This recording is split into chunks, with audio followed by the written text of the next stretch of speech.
এই মানবতা বিরোধী সরকারের ফাঁসি পদত্যাগ চাই, পতন চাই। আজকে ছাত্র জনতা যেভাবে আন্দোলন তৈরি করেছে, তারা যেভাবে ন্যায্য দাবি আন্দোলন পরিচালনা করেছে, তারা যেভাবে বর্বরতার শিকার হয়েছে, আমরা তাদেরকে এভাবে রাস্তায় ছেড়ে দিতে পারি না।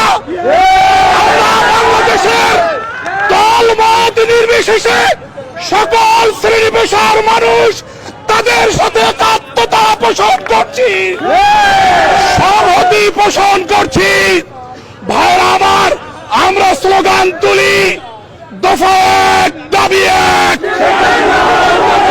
দফা এক দাবি এক, হাসিনার পদত্যাগ, দফা এক দাবি এক।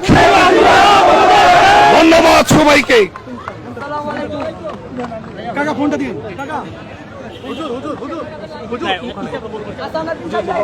আপনারা কতক্ষণ এখানে অবস্থান করবেন? আপনাদের দাবি ছাত্র জনতার দাবির সাথে আমরা সর্বস্তরের অভিভাবক, সর্বস্তরের রাজনৈতিক ব্যক্তিবর্গ, সর্বস্তরের রাজনীতিবিদ, সর্বস্তরের ব্যবসায়ী, সর্বস্তরের শিক্ষাবিদ, পেশার মানুষ আমরা সংহতি প্রকাশ করছি। ধন্যবাদ।